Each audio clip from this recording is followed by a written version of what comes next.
Sudah, Ibu. Oke, tadi sudah ada video ya yang teman-teman tonton, di mana beliau itu mengatakan bahwa rasa ingin tahu itu sangat penting untuk membuat kita berkembang. Kemudian tadi juga sudah ditambahkan dari Mbak Anzani, kita tidak akan kitu-kitu wae ya bahasa Sundanya atau menjadi orang yang seperti itu saja. Nah, kemudian ditambahkan lagi dari Mas Tegar bahwa kita juga nantinya tidak akan menjadi orang yang terlalu money oriented dengan ilmu yang kita dapatkan, kita respect terhadap orang lain, kita respect terhadap ilmu tersebut, kita praktekkan, kita menjadi orang yang tulus dan bervalue. Nah, value itu yang nanti akan mendatangkan uang sendiri. Padahal awalnya kita tidak berniat mencari uang sebenarnya. Ya, tapi memang kita berniat mencari ilmu dan juga selalu merasa bahwa sepertinya saya masih kurang ilmu deh. Makanya setiap orang menyampaikan ilmu, saya mencoba untuk menelaah lagi. Kemudian saya mencoba untuk mendengarkan dengan seksama. Dan teman-teman, rasa ingin tahu itu tentunya akan mendatangkan peluang-peluang. Ya, itu tentu akan mendapatkan peluang-peluang. Kalau misalnya kita semakin banyak mencari tahu, ya, maka probabilitas atau peluang sukses yang akan kita dapatkan itu lebih tinggi. Karena informasi yang kita dapatkan lebih banyak, kesiapan yang kita miliki lebih tinggi. Ya kan, sehingga bahkan nanti ujungnya itu akan memunculkan inovasi-inovasi. Makanya sebenarnya kunci dari orang-orang yang memang mereka bergulat dalam teknopreneur ya, orang-orang yang memang mereka berinovasi dalam teknologi itu adalah kuncinya itu. Pertama, biasanya orang-orang itu orang yang rendah hati, kemudian mereka juga respect terhadap ilmu-ilmu yang mereka dapatkan, terus mencari tahu, memiliki rasa ingin tahu yang tinggi, sehingga mereka mendapatkan peluang-peluang. Peluang-peluang itu bisa jadi problem-problem ya. Jadi peluang itu tidak hanya bermodalkan kesempatan teman-teman, tapi kita melihat suatu masalah. Kemudian kita dari ilmu informasi yang kita dapatkan, kita mampu menjadi inovator, ya pemecah masalah tersebut. Nah, makanya kalau orang yang memang ilmunya itu sudah tinggi, mereka bukan hanya melihat apa namanya peluang atau kesempatan itu dari hal-hal yang positif seperti contohnya oh ditawarin kerja nggak hanya sebatas itu. Masalah pun mereka lihat sebagai peluang karena mereka siap belajar dan memang mereka punya kepribadian yang selalu siap yang sudah matang. Yang justru malah menjadi pemecah masalah tersebut. Itu teman-teman. Oke. Peluang ekspor dan impor. Peluang ekspor. Teman-teman ada yang mau berpendapat ekspor itu apa? Ekspor itu apa sih? Boleh bareng-bareng. Silakan. Aman aja. Senyamannya teman-teman belajar. Ekspor itu adalah,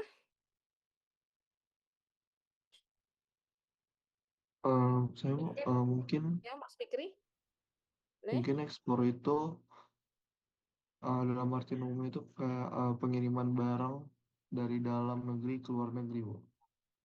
Oke, kita terima kasih banyak Mas Fikri. Jadi betul ya, kalau misalkan kita bicara ekspor, maka di sana ada aktivitas kita menjual atau mengirim barang dari dalam negeri kita ke luar negeri. Itu adalah ekspor. Ya. Tentu kalau kita berbicara perdagangan internasional, di sana ada kegiatan ekspor dan impor. Itu sangat kerat apa namanya sangat sangat erat kaitannya. Mohon maaf sekali lagi karena saya sedang demam ya teman-teman. Jadi suara saya agak bergetar sedikit dan agak belibet ya. Oke, jadi benar apa yang dikatakan Mas Fikri. Kemudian saya ingin bertanya lagi sama teman-teman. Kira-kira nih di benaknya teman-teman kan dalam apa namanya dalam RPS gitu ya. Saya itu dan dosen-dosen itu mencantumkan keterampilan-keterampilan yang akan teman-teman miliki. Tidak hanya keterampilan yang siap untuk di industri, tapi juga teman-teman juga akan siap melakukan bisnis sendiri misalnya. Nah, dari teman-teman semua nih, ada nggak yang kepikiran untuk memiliki usaha ekspor? Siapa yang mau sharing kayak saya ingin ekspor ini Bu karena saya memiliki passion ini gitu. Nggak apa-apa, sharing aja siapa tahu nih diaminkan dan kemudian kita bertemu 10 tahun kemudian, saya sudah melihat mahasiswa saya dengan usaha ekspornya yang luar biasa sukses. Siapa yang punya ide ataupun yang mau sharing terkait apa namanya, mungkin impiannya teman-teman, boleh.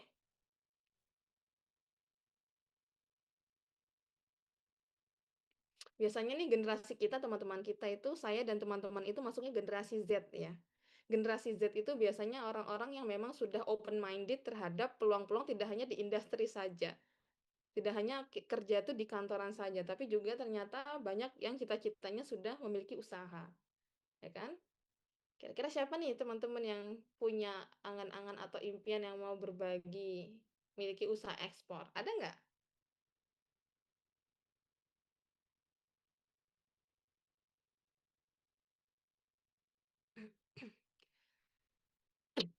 Ada?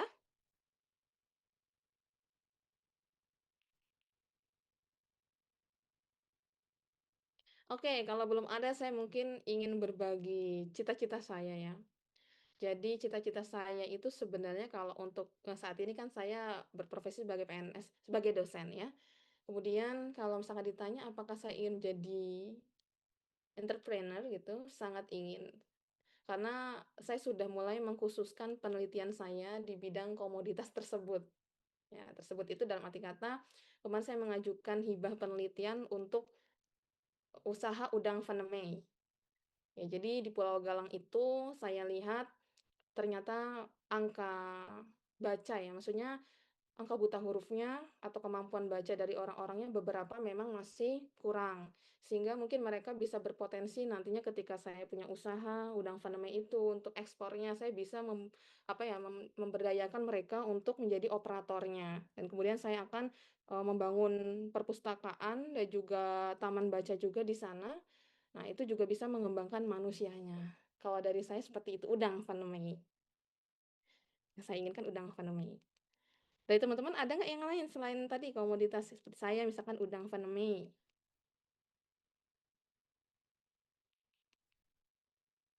Belum ada? Hmm, oke. Tapi saya berharap teman-teman mengikuti kuliah saya ya dengan baik. Iya, Ibu. Kemarin oke, kemarin dengan Bu Ayu teman-teman yang presentasi apakah ada presentasi di kelas?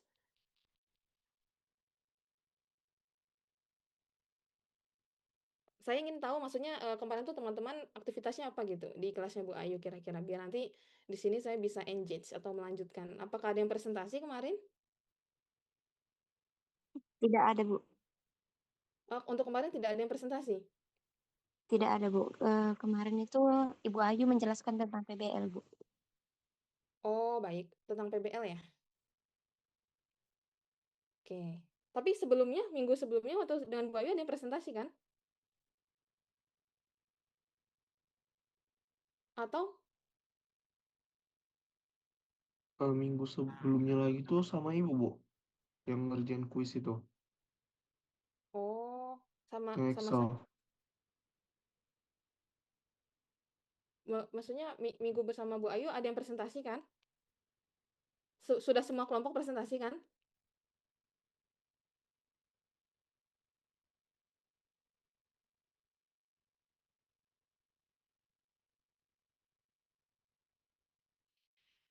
Oke, jadi maksudnya kalau yang kemarin presentasi, pernah presentasi saya pengen nanya gitu. Ya ada tidak apa-apa kalau tidak ada yang mungkin punya ide ya. Kemudian tadi benar apa yang dikatakan Mas Fikri ya. Bahwa ekspor itu kan kita akan menjual ataupun mengirim barang dari dalam negeri ke luar negeri. Tentunya dalam perdagangan internasional itu teman-teman ada ketentuan yang berlaku. Ya, ketentuan itu adalah hukum perdagangan internasional itu sendiri yang telah dirumuskan oleh Organisasi Perdagangan Internasional Dunia maupun dari tahap yang ASEAN, Asia Tenggara maupun dari dalam negeri. Itulah ekspor. Nah, kalau misalkan kita lihat nih ya, bisnis freight forwarding, apakah akan mereka sustain ke depannya? Tentu. Karena yang membuat perusahaan freight forwarding itu sustain ataupun terus berkembang dan berkelanjutan itu adalah dari kegiatan ini sebenarnya ekspor dan impor. Ya, dan ternyata untuk nilai ekspor itu cukup signifikan walaupun agak naik turun, ternyata ada perkembangan ya. Dan dari 2 tahun terakhir di tahun 2024-2025, di mana dari Kementerian Perdagangan melihat ekspor Indonesia tuh di angka 250 USD. Itu cukup baik ya teman-teman untuk ekspor kita. Berarti tren dari ekspor kita adalah cukup baik. Antusiasnya cukup banyak. Tapi di sektor non migas, justru malah sektor migas itu agak menurun. Berarti, nah itu adanya kebijakan yang lain mungkin untuk sektor migasnya. Oke, jadi kalau misalnya kita bicara tadi stigma awam tentang ekspor ya, kalau misalnya kita tidak biasa untuk langsung terjun ke dunia ekspor, kita langsung berpikir nih di awal ya kan, modal awalnya besar nih untuk ekspor. Kemudian pasti nanti buyer ataupun orang yang akan membeli produk kita ingin standar kualitas yang tinggi. Wah, jangan-jangan kita juga harus menyiapkan barang dengan jumlah banyak. Wah, gimana nih nanti pengirimannya? Pasti sulit dan mahal. Dokumennya gimana? Rumit banget ya. Siapa nih yang mau membeli? Pasti akan ada stigma awal tentang ekspor ini. Apakah benar atau tidak? Ini 50-50 tergantung ya dari bagaimana kesungguhan kita sebagai eksportir untuk melihat peluang tadi. Terus belajar kuncinya. Ya, terus belajar, terus memahami, kemudian melihat peluang kita ambil. Dan jangan pernah takut untuk mendapatkan resiko itu. Resikonya itu harus kita minimumkan, tapi jika memang benar-benar terjadi, maka kita harus tanggung jawab terhadap resiko tersebut. Nah, kemudian ekspor itu teman-teman tidak bisa berjalan sendirian. Akan ada pihak-pihak yang ikut bermain di dalamnya. Yang pertama ada exporters, tentu orang yang akan menjual atau mengirim barang tersebut. Nah, pihak importers itu pihak yang akan membeli, ya kan, akan memasukkan barang tersebut dari luar negeri ke dalam negeri. Kemudian ada bank, ya. Kenapa ada bank, teman-teman? Ada yang bisa jawab nggak? Kenapa dia termasuk dalam stakeholder dalam ekspor proses ini? Kenapa ada bank?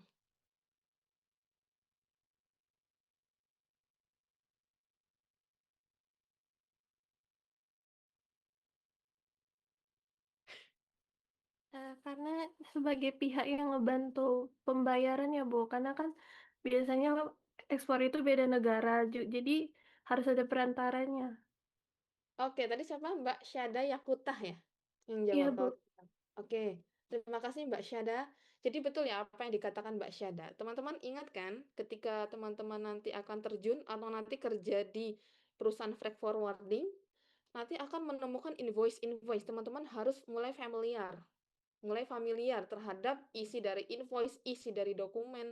Nah, nanti biasanya di invoice itu ada yang namanya beban biaya provisi bank. Apa itu beban biaya provisi, Bang? Di mana beban biaya itu kan kalau di dalam perdagangan internasional, ya ekspor dan juga impor, kita mengenal yang namanya letter of credit, betul? Nah, letter of credit itu di mana bank itu bukan cuma sebagai alat pembayaran, tapi juga bank itu sebagai alat penjamin dari kelancaran untuk pengiriman barang. Jadi nanti dananya itu bisa cair ketika barangnya itu sudah sampai. Dan mayoritas 85% dari perdagangan internasional ekspor dan impor, terutama orang-orang eksportir yang newbie, mereka itu menggunakan metode pembayaran ini, letter of credit. Jadi nanti kalau teman-teman melihat di invoice perusahaan teman-teman semua nih, ketika bunyinya letter of credit ataupun selain letter of credit, nah teman-teman harus mempertanyakan ulang, Pak ini nggak pakai letter of credit ya? Karena apa? Karena dalam metode open account ataupun advance payment di sana, ya bank itu hanya sebagai alat pembayaran, uang itu hanya singgah saja ke dari eksportir ke misalkan importir ataupun sebaliknya, ya jadi hanya menyediakan jasa untuk transfer uang, tapi bank itu tidak bertanggung jawab ketika barang itu tidak sampai atau barang tidak sesuai dengan pesanan atau ada dokumen-dokumen yang kurang sehingga barang itu tidak bisa beredar. Bank tidak menjamin itu. Maka ketika teman-teman nanti melihat ada invoice di perusahaan dengan metode pembayaran open account ataupun advance payment, ya itu teman-teman harus cross check lagi. Bener nih nggak pakai letter of credit? Kalau bener kok saya sudah kenal dengan sellernya, saya sudah kenal kok dengan buyernya, saya sudah kenal dengan eksportirnya, dengan importernya, oke. Selesai. Itu ya. Jadi bank itu termasuk dalam salah satu stakeholdernya. Kemudian government. Government itu juga salah satu pihak yang juga memainkan peran besar terhadap kelancaran dari ekspor dan impor. Karena apa? Sebentar ya teman-teman.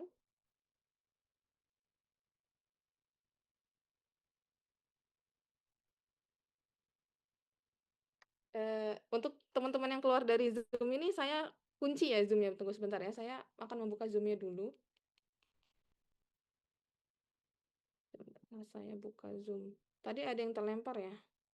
Oke, saya unlock ya. Silakan masuk lagi.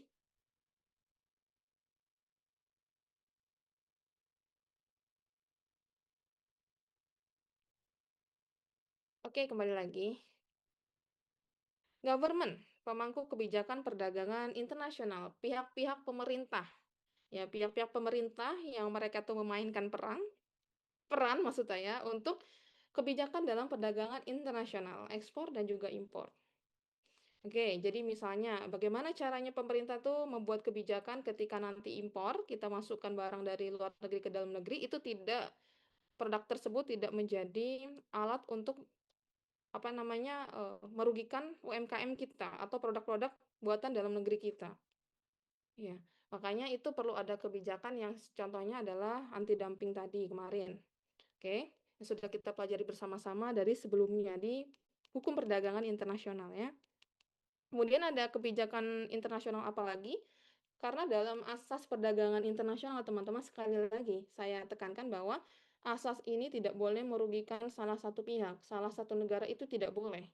Keduanya harus ada asas keuntungan dari negara-negara yang melakukan perdagangan internasional, ekspor dan impor. Kalau ada salah satu yang dirugikan, maka dia berhak menuntut ke pengadilan internasional. Yang nanti di sana akan ada mediasi dari WTO atau Organisasi Perdagangan Internasional yang dia akan menengahi melihat case-nya seperti apa. Maka tidak boleh sama sekali ya kita memberikan sebuah kebijakan dalam ekspor dan impor, baik itu dalam bentuk tarif, biaya, maupun ketentuan yang lainnya, peredaran barang yang akan merugikan suatu negara. Contohnya, kita sudah dilindungi oleh UNCTAD, Organisasi Perdagangan Internasional yang mereka melindungi segenap ya eksportir dan juga importir di wilayah negara Asia Tenggara atau wilayah negara berkembang contohnya.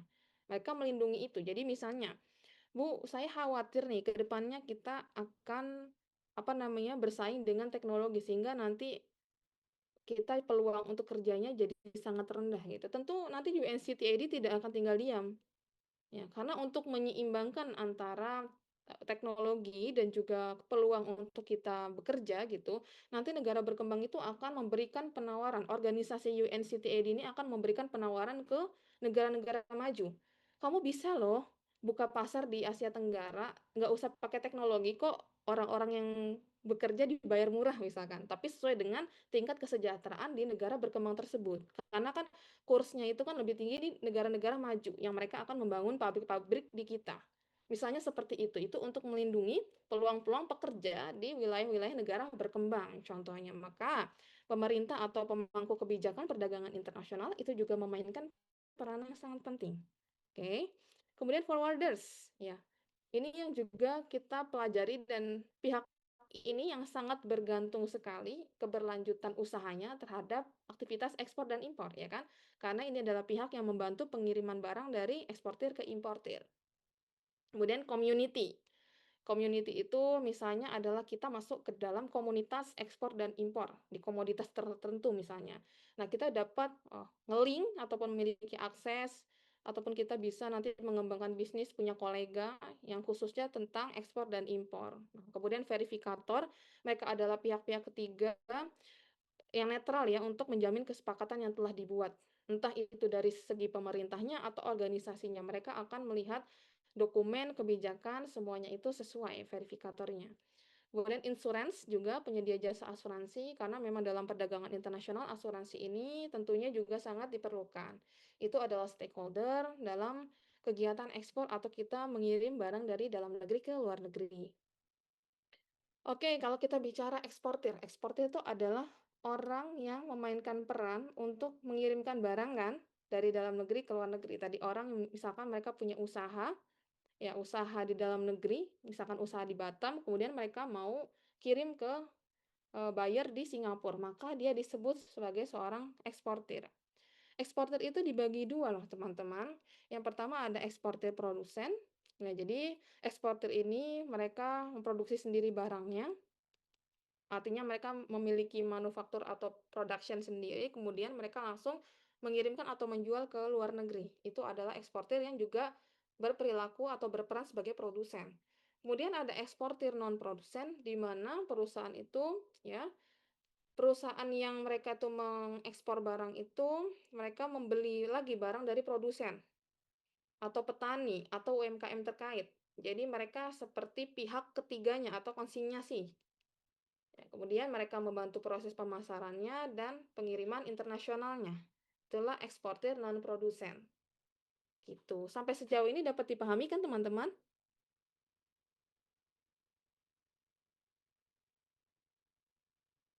Halo? Dapat Bisa, dipahami, Bu. Bu. Oke.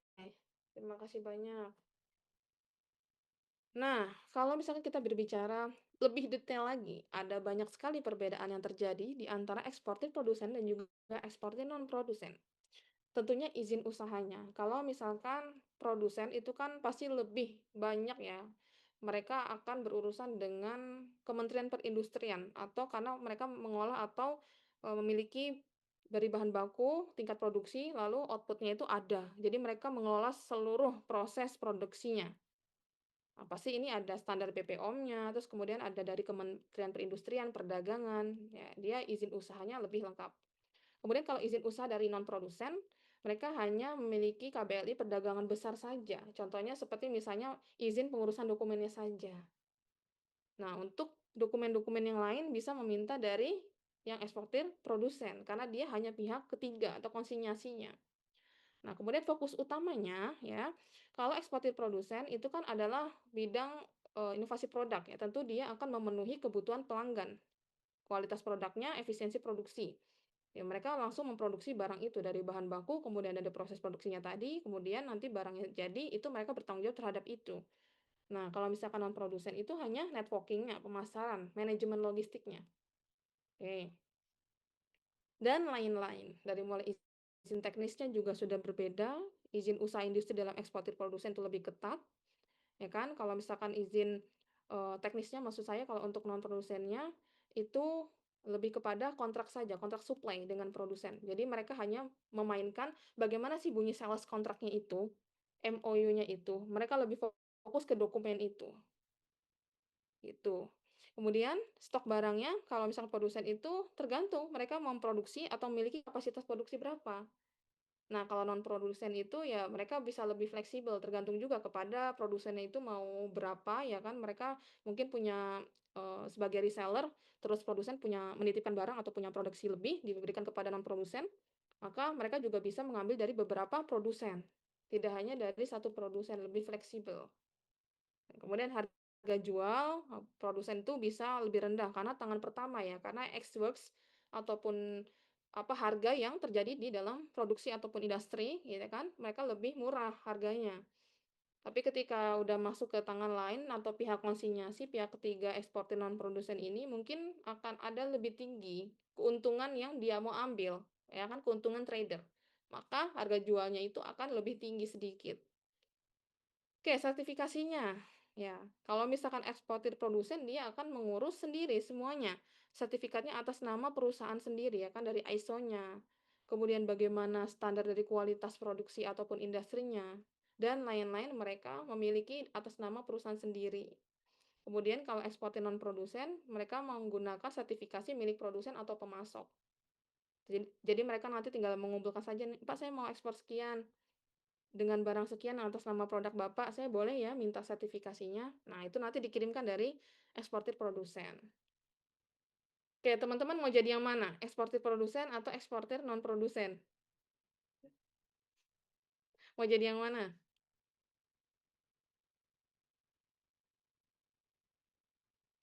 Tergantung modal ya, teman-teman. Semua itu tergantung uang dan tergantung keyakinan. Kalau misalkan uangnya banyak, ya tentunya kita mau punya CEO pabrik apa-apa gitu kan, seperti drama Cina gitu kan. Cuman kalau uangnya terbatas ya, kita hanya bisa apa namanya gadai SK misalkan di bank ya tentu ya udahlah nggak usah muluk-muluk mungkin untuk sementara sepak terjang kita non produsen aja dulu bukan berarti non produsen tidak bisa nanti ke depannya untuk menjadi eksportir produsen. Kalau mereka sudah untung banyak dan mereka punya modal yang mumpuni untuk punya usaha sendiri, kemudian izin usaha sendiri, mereka bisa urus itu, mereka bisa saja menjadi eksportir produsen. Oke, sampai sejauh ini bisa diterima teman-teman? Bisa, Bu. Oke. Ini kuliah saya masih pada mengikuti kan? Aman? Aman, Ibu. Aman, Bu. Aman. Ibu. Saya takut teman-teman bobo siang ya, karena saya juga ingin bobo siang sebenarnya, gitu ya. Oke, jenis pengiriman ekspor dan impor. Jadi kalau misalnya kita sudah belajar kemarin, nih kita sudah milih-milih ya dengan logistic of champions. Kemarin kan perhitungannya, dari mana sih biaya-biaya itu berasal? Nah, saya review aja sedikit. Sebenarnya ini review lagi. Kalau kita nanti akan mengirim barang, teman-teman, itu tergantung bagaimana nanti kita memilih moda transportasinya. Nah, itu kan kemarin sudah kita belajar kan. Jadi jenis barangnya apa, biayanya berapa, waktunya, urgensinya itu seperti apa. Makanya kemarin ada transit time-nya. Mau berapa hari nih dia sampai, urgensinya sejauh apa, jenis barangnya yang diangkut mau apa. Nah, sementara anggaran yang dipunya oleh perusahaan itu berapa. Misalkan mereka sudah mengeluarkan plan inventory-nya sekian, nah mereka punya anggarannya sekian, ya kita sesuaikan. Kalau untuk pengiriman jalur laut ya kan, ini sebenarnya paling umum sih, sekitar 90% dari perdagangan internasional tuh menggunakan ini. Karena ini memang dalam hal pelayaran ya walaupun kita agak lama, tapi memang kebanyakan kan dalam perdagangan internasional ekspor impor, walaupun tidak selalu teman-teman, tapi mereka punya apa barang yang banyak untuk diangkut. Biasanya tidak hanya satu dokumen, dua dokumen, satu barang, dua barang, tapi biasanya dalam jumlah besar pengirimannya. Makanya ini cocok untuk barang berat, besar, dan banyak kan. Kemudian ini juga biayanya murah untuk volume besar. Tapi tergantung bagaimana containerization-nya atau tergantung bagaimana piggy bag-nya, besar kontainernya, itu juga mempengaruhi harga dari si transportasi laut ini, si freight ini. Makanya kan perlu teman-teman itu jangan mubazir teman-teman. Jadi sekarang sudah mulai mencoba untuk melihat kapasitas. Misalnya kita akan mengirim dalam 3.000 pieces gitu. Nah, 3.000 pieces itu hanya membutuhkan katakanlah 1.000 kubik meter kontainer, ya sudah segitu saja. Karena semakin besar kontainer gitu ya, yang padahal kita butuhkan cuman katakanlah 1.000 kubik meter, tapi kita pesen kontainernya 3.000 kubik meter, mentang-mentang di situ ada 3.000 pieces gitu ya. Nah, itu akan nambah biaya, teman-teman. Akan lebih besar lagi beban biaya yang akan keluar. Maka disesuaikan ya, gitu. Piggy bag-nya, si piggy bag itu maksudnya si alat dari yang diangkut di atas kapal maupun moda transportasi lainnya itu menentukan beban biaya juga. Kemudian air freight-nya, pesawat kargo. Ya, ini juga sebenarnya sering digunakan ya untuk perdagangan internasional. Tapi ini memang dituntut untuk pengiriman yang urgensi cepat dan juga barang yang mungkin tidak terlalu banyak.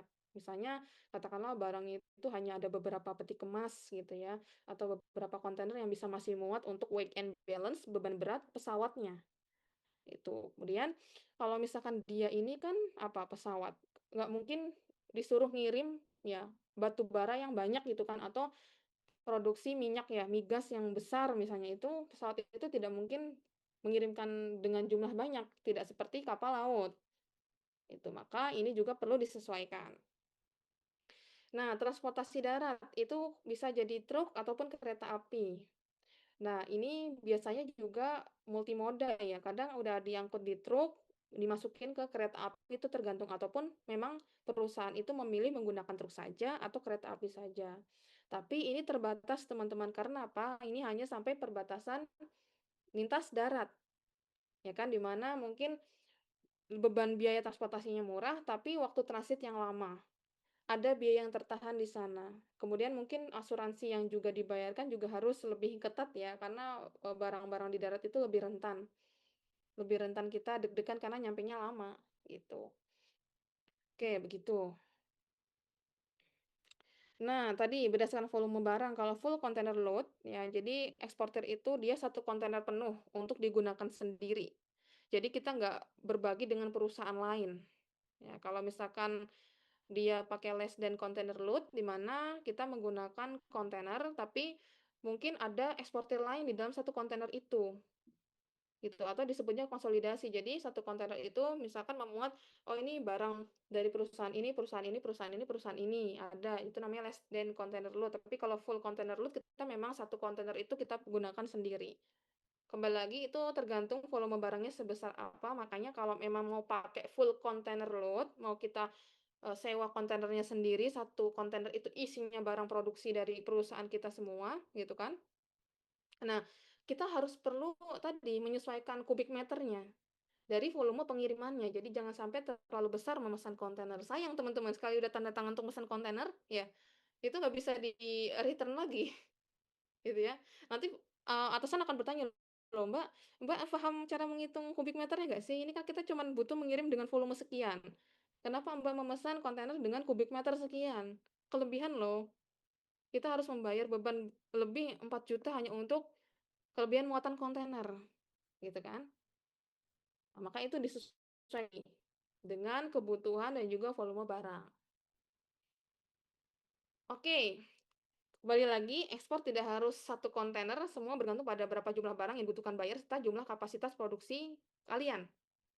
Ya, ada nggak kira-kira yang nggak pakai kontainer? Ada, kalau misalkan jumlah pengirimannya memang kecil. Biasanya memang perusahaan-perusahaan eksportir itu yang mengirim barang itu ada yang memang sudah mereka saling kenal gitu. Jadi walaupun tidak sebanyak satu kontainer atau ada minimum pembelian, ya kan, dari suppliernya, ya mereka tetap kirim tidak menggunakan satu kontainer itu, gitu.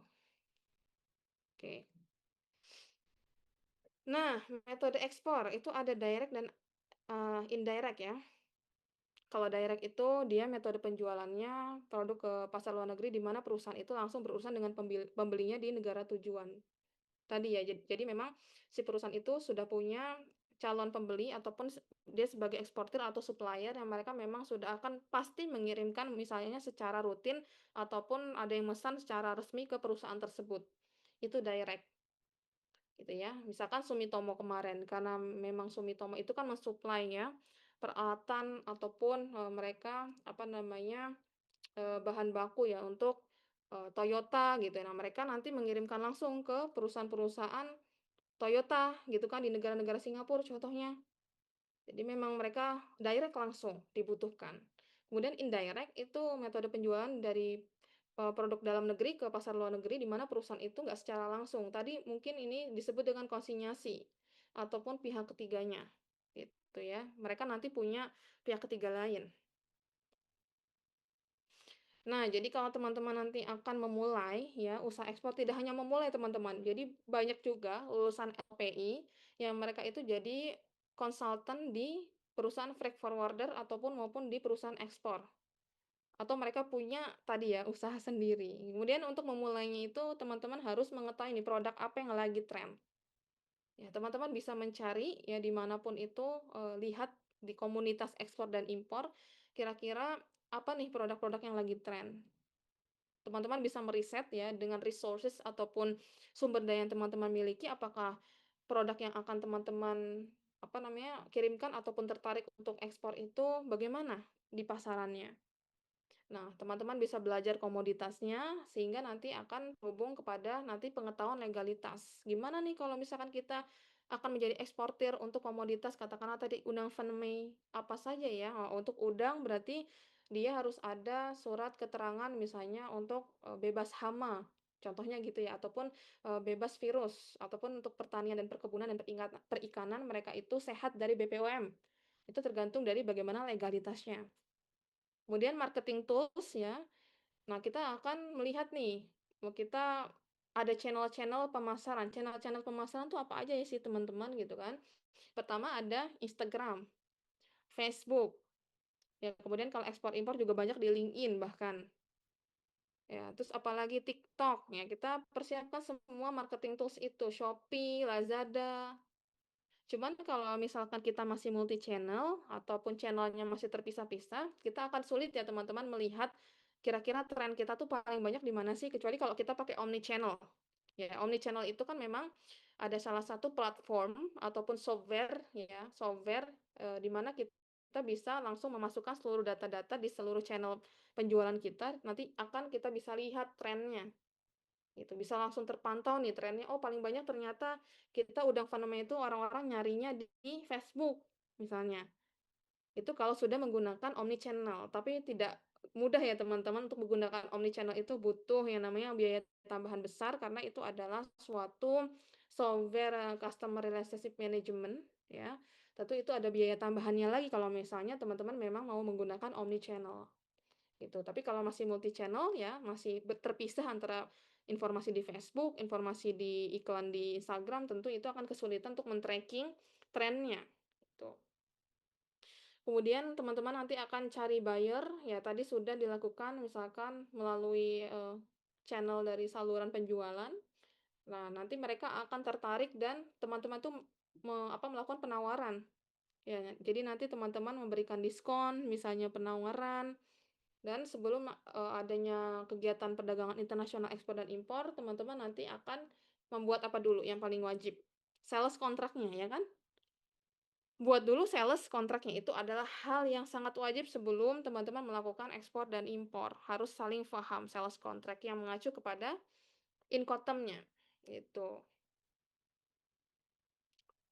Oke, kalau misalkan kita memilih dan menentukan produk ekspor tadi kan sudah, ya kan? Kita lihat bagaimana sih kemungkinan dari seluruh komoditas ini yang mungkin kita bisa tertarik atau kita punya passion. Bagaimana caranya tadi kita punya passion atau kita punya minat, ya itu, galilah informasi sebanyak-banyaknya, bukan hanya informasi terkait komoditasnya tapi diri kita sendiri. Ya bagaimana kita misalkan interest terhadap ini, kita mampu melihat ya bahwa, oh saya kayaknya memang ada bakat di sini. Jadi kita bisa melihat peluang-peluangnya itu.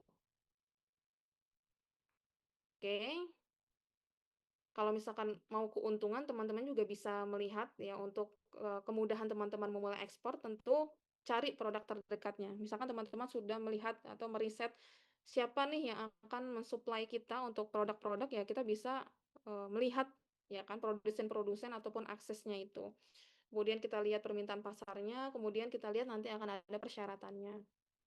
Nah, ini adalah komoditas yang juga kita sudah pelajari ya teman-teman. Ada beberapa komoditas yang memungkinkan teman-teman akan ekspor. Maupun ini sebenarnya impor juga bisa. Gitu.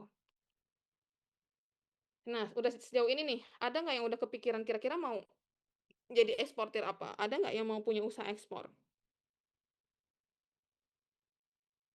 Kalau teman saya, mahasiswi saya itu di kelas sebelah ya, karena beliau itu adalah MUA, beliau mau punya usaha ekspor kosmetik gitu katanya.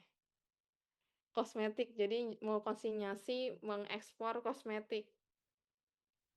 Teman-teman ada yang mau nggak kira-kira nih jadi eksportir? Apa nih yang ada kepikiran teman-teman? Enggak. Besar loh teman-teman keuntungannya.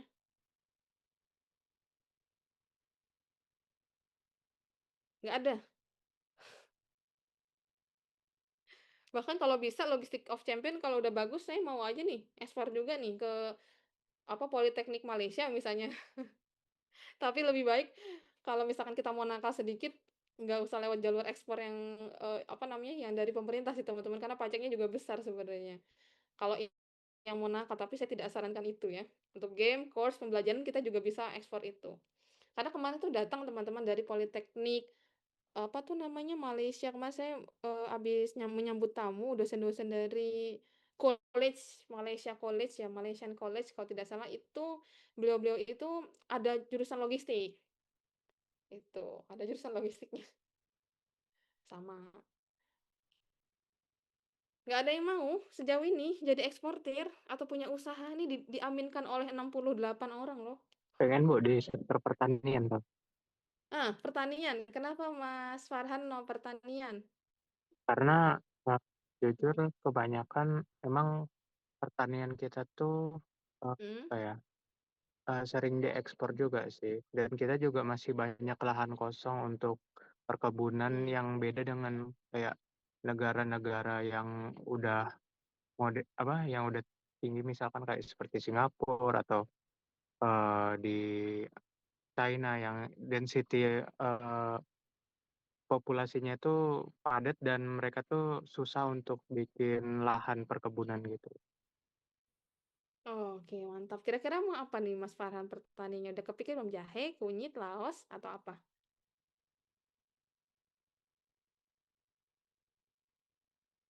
Kalau untuk yang biasanya yang paling sustain sih kayak bahan pokok sih Bu. Kayak misalkan gandum atau beras segala macam gitu seperti itu sih Bu. Atau jagung seperti itu.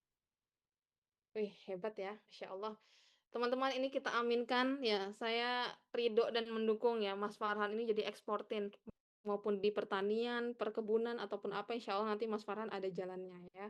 Jadi nanti Mas Farhan jadi CEO.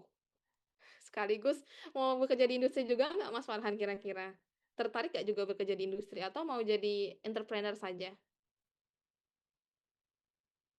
Apapun itu nanti jalannya saya ikuti sih, Bu. Mau jadi eh, kerja di industri atau entrepreneur pun saya kemanapun itu dibawa saya lakukan dengan sepenuh hati. Wih, ini benar-benar ya dari semester kemarin ini catat ini Mas Farhan ini suami idaman ya. Karena sudah prospeknya ke depan sudah jauh, sudah memikirkan bagaimana nanti beliau akan menjalankan apapun yang ada di depan mata, yang penting itu menghasilkan gitu ya Mas Farhan ya. Masya Allah nih, laki-laki idaman lah, yang bertanggung jawab ya. Ya, jadi kalau misalkan apa yang dikatakan Mas Farhan itu betul, tunggu sebentar ya teman-teman. Ini kok ada yang menelpon saya. Mohon maaf.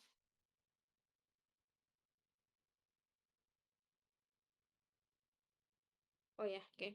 Kalau teman-teman tuh ngelihat sejarah ya teman-teman, memang kan bangsa kita tuh dijajah pertama kali itu kan karena bangsa kita tuh ibarat kata menanam tongkat pun itu jadi tanaman yang luar biasa menguntungkan dan bermanfaat ya. Ya kan Belanda datang ke sini itu untuk apa pertama kali? Untuk rempah-rempah kan. Untuk mereka melihat bahwa negaranya nggak bisa menanam hasil perkebunan maupun pertanian yang cukup gitu. Karena apa? Karena di sana cuacanya terlalu ekstrim. Ya, makanya mereka traveling lah ya, jadi traveling lagi. Mereka ceritanya jalan-jalan jalan-jalan manis lah, manis manja gitu kan ke daerah negara-negara berkembang ya. Mereka tengok ngelihat Malaysia, ngelihat Indonesia ya kan. Oh, ternyata Indonesia kok luas banget gitu kan. Apa aja yang ditanam kok jadi. Mulailah mereka awalnya perdagangan, kemudian mereka melihat bahwa ini adalah punya opportunity dan juga peluang yang besar. Mereka tidak punya sumber daya itu, akhirnya mereka itu ngiri, ya kan? Mereka syirik gitu ya. Nah, mereka mulai zolim, ya kan? Mulai licik ya, kayak di sinetron-sinetron lah ya alurnya. Awalnya baik, tiba-tiba pas ini ternyata ada maunya gitu kan. Menjajahlah kita. Itu sebenarnya dari hal yang sederhana loh teman-teman, dari ketidakberdayaan bangsa lain walaupun mereka punya teknologi ataupun yang sudah maju daerahnya ataupun negaranya, tapi mereka tidak semuanya punya privilege teman-teman yang diberikan oleh Tuhan Yang Maha Esa, Allah Subhanahu wa taala untuk menghasilkan hasil bumi yang melimpah. Ya kan? Makanya saya selalu bertanya-tanya, ya Allah, ini Indonesia ini nggak kurang-kurang loh. Bahkan kita ini banyak sekali ya bangsa lain itu yang tidak menginginkan Indonesia itu menjadi maju karena apa? Dengan jumlah sumber daya yang sangat banyak ya, manusianya banyak, SDM kita melimpah, sumber daya alamnya melimpah, bahkan kita punya emas sendiri, punya minyak sendiri gitu. Ya, mereka merasa bahwa sebenarnya Indonesia itu sangat berpotensi. Tapi ketika Indonesia itu bisa mandiri, mereka dapat pasar dari mana? Mereka mau menjual mobil mereka kemana? Kan sekali lagi ya, ketika Indonesia bisa menghasilkan mobil sendiri katakanlah, kita mampu sebenarnya. Tapi nanti Jepang kan melihat loh, kalau saya cuma jualan ke Thailand sama Malaysia, orangnya sedikit, keuntungannya pasti sedikit. Indonesia ini kan 250 juta jiwa lebih. Sebenarnya kita mampu, tapi saya sudah berpikir keras gitu. Kenapa ya? Bahkan orang Papua itu, mereka itu tidur di hamparan emas tapi jalan kaki tanpa alas. Terkadang saya suka ya Allah berpikir gitu. Maksudnya sebenarnya kita tuh tidak kurang-kurang, teman-teman. Tadi seperti yang dikatakan Mas Farhan, bahkan Singapura itu sangat suka banget hasil laut kita. Hasil perkebunan kita Singapura. Tapi kalau misalkan dipikir, kenapa negara kita tidak bisa semaju Singapura? Kita sangat ketertinggalan loh teman-teman. Dengan Singapura jangan jauh-jauh dengan Malaysia saja. Ya kan? Dengan Singapura, smartport kita sudah jauh ketinggalan. Saya semalam kuliah tamu gitu ya, dan melihat bagaimana perkembangan smartport di Singapura, dan saya membandingkan misalkan dengan Batam gitu, wah dengan Tanjung Priok, wah jauh sekali gapnya. Padahal mereka tidak bisa menanam apapun. Daerah mereka pun hanya seuplik sekecil Batam mungkin ya Singapura. Atau sekecil apalah wilayah di Indonesia itu tidak besar gitu. Tapi mereka bisa menjadi negara maju, GDP-nya per kapitanya tinggi, bahkan orang-orang yang di sana kesehatannya dijamin, tidak ada orang yang kesulitan untuk mencari pekerjaan pendidikan dan kesehatan. Makanya saya sedang berpikir keras teman-teman. Ini adalah salah satu peluang kita juga ya, tanggung jawab mulia kita nantinya ke depan kita sebagai generasi Z ya yang melihat peluang ini, nantinya kita akan memberikan kebijakan-kebijakan teman-teman. Teman-teman nanti kan logistik perdagangan internasional tuh erat kaitannya dengan imigrasi, karantina, dan bea cukai. Dan juga freight forwarding. Nah, teman-teman bisa memberikan kebijakan-kebijakan di situ, inovasi-inovasi di situ. Bagaimana caranya kita memberdayakan negara ini, masyarakatnya. Gitu. Jadi teman-teman belajar hari ini tuh bukan belajar dengerin dosen ngeliat PPT, enggak. Tapi teman-teman punya tanggung jawab mulia dan dicatat oleh Allah Subhanahu wa Ta'ala, Tuhan Yang Maha Esa, sebagai pahala. Jadi teman-teman bukan pengangguran loh sekarang. Teman-teman tuh mahasiswa tuh bukan pengangguran sekali lagi, tapi orang-orang yang nantinya akan duduk di bangku pemerintahan maupun di pihak swasta dimanapun yang akan memberikan inovasi dan juga kebijakan dan kebermanfaatan untuk masyarakat banyak. Gitu ya. Oke, saya kembali lagi. Luar biasa, Mas Farhan ya. Masya Allah. Nah, kemudian teman-teman, informasi dasar produk itu juga perlu kita ketahui. Tadi sudah ya, dari mulai kira-kira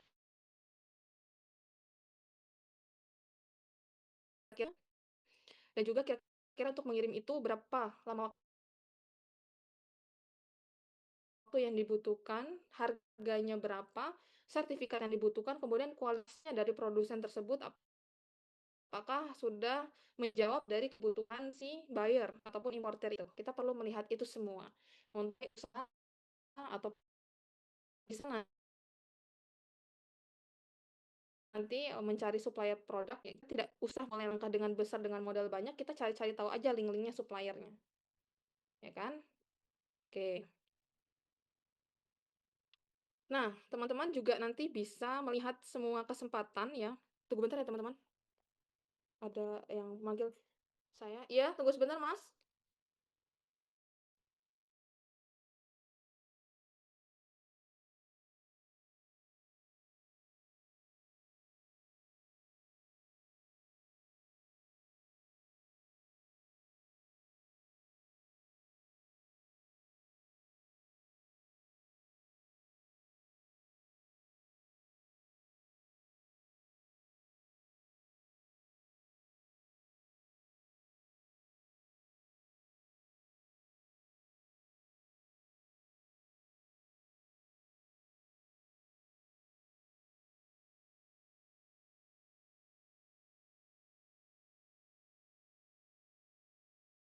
Tes, apakah sudah terdengar lagi? Sudah, Ibu. Maaf ya, teman-teman, tadi ada apa nih, mengantarkan obat-obatan. Kemudian, kita bisa nanti teman-teman sebelum mulai usaha itu kita mencari trennya di Google ya. Jadi nanti akan keluar spesies maupun produk yang akan kita ekspor. Kemudian dari peraturannya nanti dilihat dari pemerintah daerah maupun pemerintah pusatnya, kita mau B2B marketplace, apakah misalnya memang sudah lengkap ya, ataupun dari branding perusahaannya ya, dia sudah memenuhi dan di pasaran itu memang sudah trust gitu ya, punya branding yang kuat di antara pelaku usaha ekspor dan impor. Itu.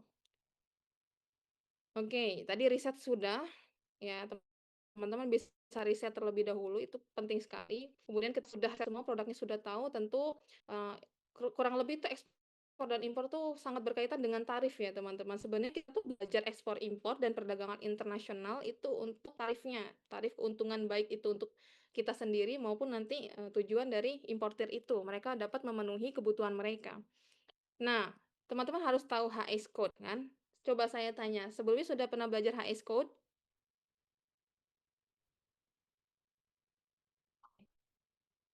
Pak Fabianan, siap. HS code, apa itu yang disebut dengan HS code? Itu sebuah kode, Bu, yang dimana itu mengharmonisasikan semua, istilahnya semua barang yang secara 5 tahun sekali itu kayak kuota ekspor impornya itu sudah memenuhi kuota. Terus nanti dicatat oleh WCO untuk dimasukkan ke dalam HS code yang gunanya itu biar semua negara itu sistemnya itu apa namanya, harmonize, maksudnya terpadu, maksudnya satu gitu, biar gampang untuk kepabeanan. Oke, terima kasih banyak Mas Farhan lagi. Ini bisa nggak teman-teman, saya sangat senang Mas Farhan menjawab, tapi boleh nggak yang lain juga? Mas Farhan nilainya udah banyak banget ini. Ya. HS Code itu betul ya, Harmonized System Code, yang dimana itu adalah salah satu kebijakan yang dikeluarkan oleh internasional ya, pihak-pihak organisasi internasional untuk mengatur bagaimana kode yang nantinya akan masuk ke dalam sales contract atau kontrak perdagangan di ekspor dan impor. Nah, HS Code ini kan kalau misalkan di digit internasionalnya ini, biasanya teman-teman lihat dulu, kalau 6 digit itu biasanya dia dari negara, dari aturan perdagangan internasional yang WTO, ya kan?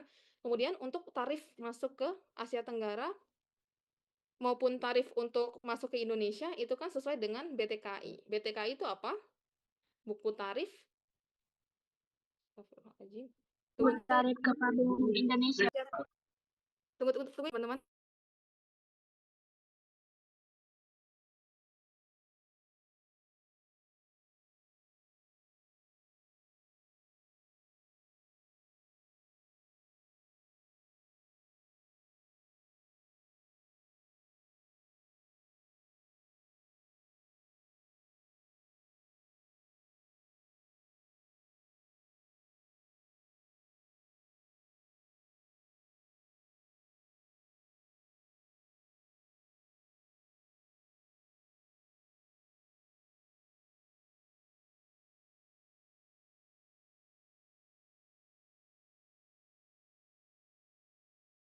Oke, tadi BTKI adalah buku tarif kepabeanan Indonesia. Indonesia, yang dimana di sana mengatur ya pertambahan 2 digit karena apa? Dalam peraturan Asia Tenggara maupun Indonesia itu pasti mereka punya kebijakan tersendiri. Makanya biasanya mereka 8 digit gitu ya, ada tambahannya di belakangnya. Itu untuk nanti penentuan tarif kode. Kode biaya masuk misalnya atau pajak tertentu ataupun detail barang yang itu memang sesuai dengan ketentuan dari Indonesia itu sendiri ataupun AHTN, ASEAN Harmonized Tariff Nation gitu ya. Nah, itu kemudian HS Code. Nah, cara bacanya gimana teman-teman? Cara baca HS Code? Cara bacanya? Kalau HS Code itu kan dari digit pertama itu adalah paling umum ya. Jadi dia umum ke khusus gitu ya. Misalkan 04 berarti itu ada di bab 4. Nah, ya kan itu adalah babnya. Kemudian terdiri dari pos dan subpos. Ketika sudah sampai subpos berarti itu udah sangat detail. Biasanya subpos itu sudah 6 digit. Maka teman-teman bisa mengklasifikasikan barang. Tapi juga ketika menggunakan HS Code untuk menguatkan dasar kode penomoran itu harus apa? Diperkuat oleh apa? Diperkuat oleh apa? KUM HS. Ketentuan umum menginterpretasi harmonized system, di mana KUM-HS itu ada 1 sampai 6 dan dilakukan tidak boleh melompat ya. Jadi misalkan kita mau melakukan penomoran, deskripsi barangnya itu di depan sudah sangat jelas. Kita ingin mengekspor sepatu, sudah jelas itu sepatu saja tanpa ada apa namanya spesialisasi dari spesifikasi yang lain, maka kita cukup mencari kode sepatu sudah. Berarti kita bisa langsung menomori ataupun memberikan kode KUM-HS berdasarkan KUM-HS 1 karena detail barang sangat jelas. Tapi kalau barang setengah jadi kan kita akan mengirimkan barang, misalkan kita akan mengirimkan sepeda. Tapi kita melihat sepedanya belum ada rodanya, maka kita ragu-ragu. Ini saya mau klasifikasikan langsung menjadi barang sepeda, tapi sepeda itu belum ada rodanya, maka itu menjadi sepeda tanpa roda atau setengah jadi. Maka itu bisa diklasifikasikan ke KUM-HS 2. Dan seterusnya. Semakin bawah itu berarti case-nya tuh semakin susah.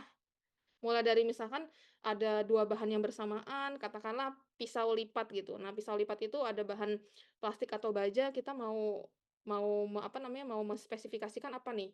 Pisau lipat untuk kegunaan apa? Nah, itu kembali lagi di KUM-HS. Jadi tidak boleh melompat-lompat ya dalam dasar penentuan pengkodean dari penetapan HS Code itu.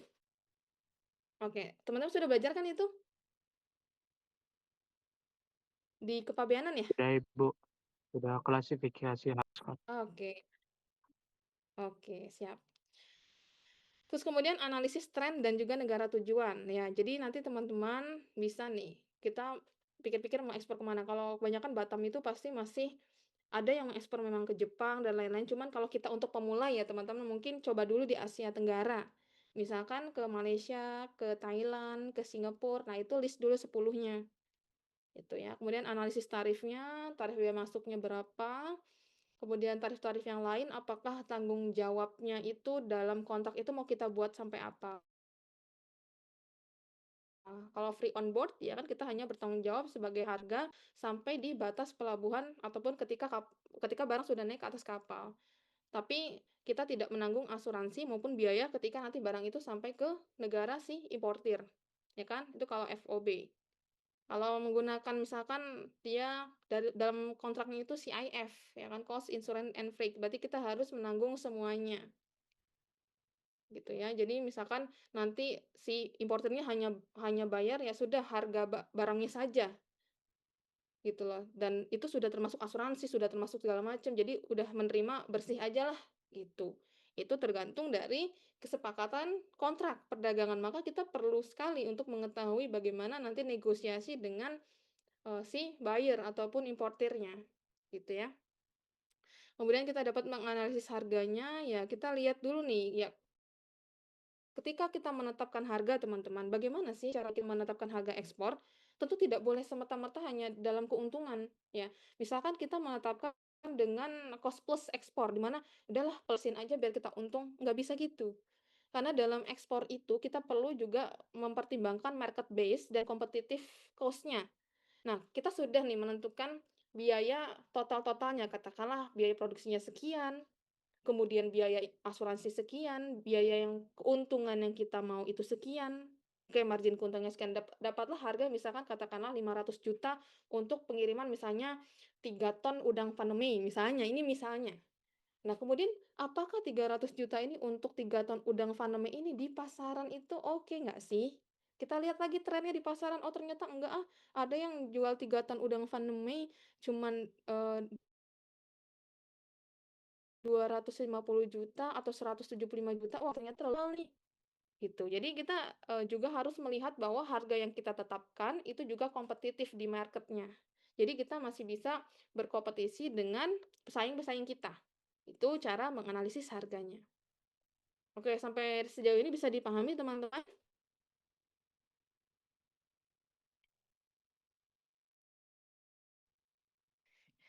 Oke, sertifikasi. Sertifikasi itu kita akan melihat ya perusahaan-perusahaan yang sangat kira-kira kita prospek ya atau sangat berpeluang akan menjadi kita. Dan ingat teman-teman dalam kita menonton ini ya, misalnya ada satu perusahaan yang nyangkut kita, sudah beli di tempat kita, importernya sudah oke dengan barang kita, kita sudah kirim. Kita harus terus engage, kita harus terus bangun customer relationship management-nya. Jadi kita terus tawarkan, misalkan dia sudah beli, oh Bapak kemarin beli produk udang faname ya, sekarang ada promosi lagi nih di bulan ini. Kalau Bapak beli udang sekian, akan mendapatkan bonus cumi-cumi misalnya. Misalnya. Atau ketika Bapak melakukan dengan pembayaran apa, nanti Bapak akan mendapatkan diskon gitu. Jadi harus terus engage dengan customer sehingga mereka akan repeat order, akan terus membeli di perusahaan kita atau membeli jasa kita gitu.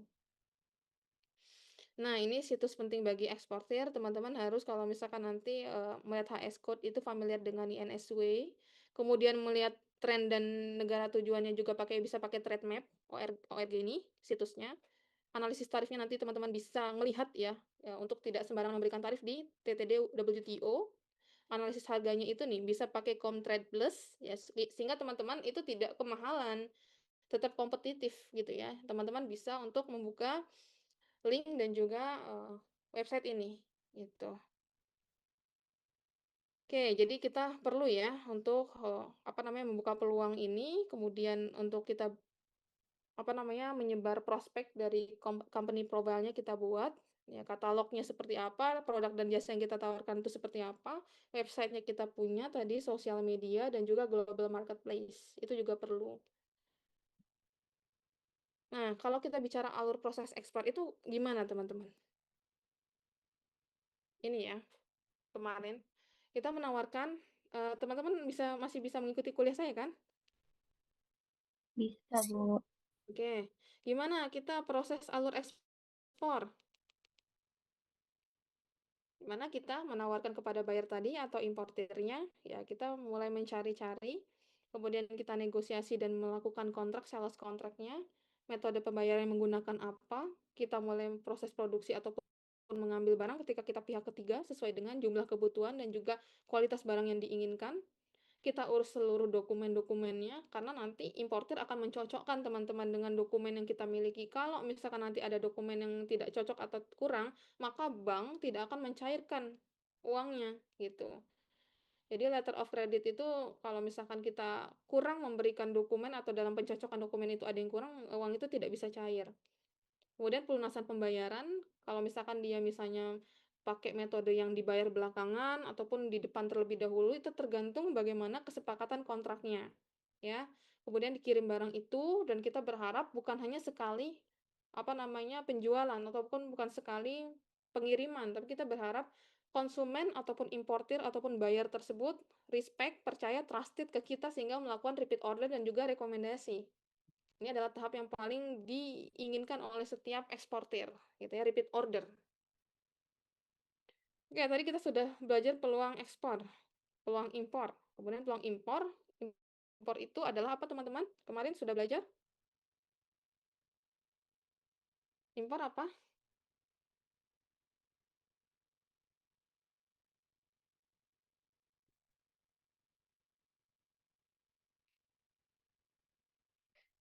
Hmm.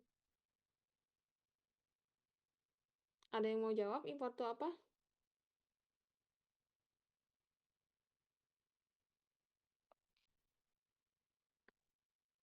Impor?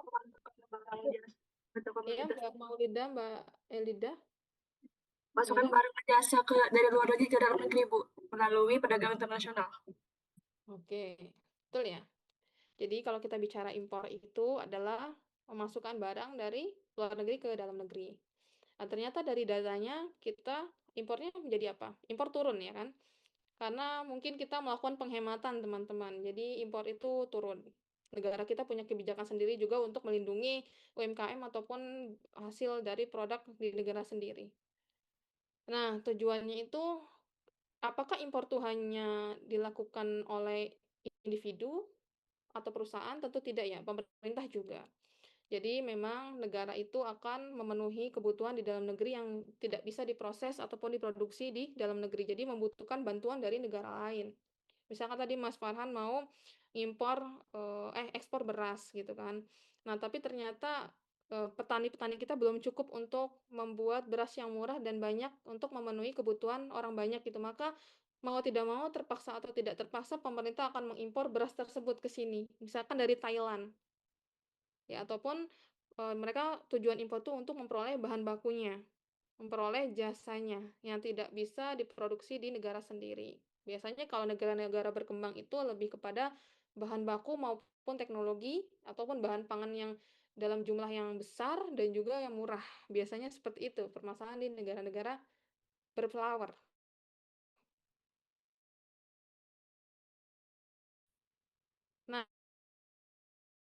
Nah, dalam stakeholder impor hampir sama punya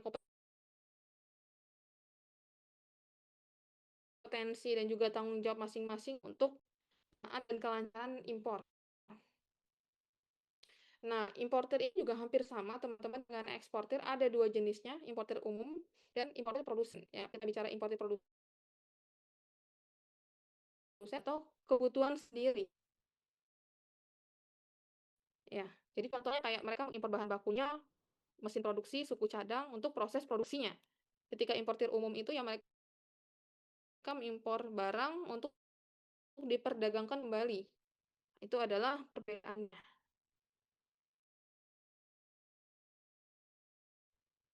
Oke, jenis barang dan produk impor. Kalau jenis barang impor itu dibagi menjadi 3 ya. Ada barang konsumsi, ya kita bisa mengimpor seluruhnya, elektronik, pakaian, kosmetik, dan juga makanan, minuman, furniture, mainan, yang untuk itu dikonsumsi langsung masyarakat dalam, kemudian ada bahan baku, itu misalkan tadi ya, mengimpor bahan kimia, ya kan, kemudian komponen peralatan untuk elektronik, ya, atau misalkan mesin produksinya itu termasuk dalam salah satu jenis-jenis barang impor. Kemudian peluang produk impor itu juga kita harus melihat ketika ada kebutuhan pasar tinggi, tapi belum bisa dipenuhi oleh orang-orang yang memang sebagai produsen ya di dalam negeri. Karena permintaan pasar tinggi, kemudian kualitas produknya mungkin yang kita ekspektasikan tinggi juga, ingin produk yang baik dengan harga kompetitif, kemudian belum mampu diproduksi, dan impor itu regulasinya mungkin mengizinkan kita untuk mengimpor barang tersebut. Akhirnya masuklah ya kan barang dari luar negeri ke dalam negeri, contohnya adalah elektronik kebanyakan dan gadget gitu kan. Alat-alat kesehatan kita juga masih menggunakan dari luar negeri, contohnya dari produk Littmann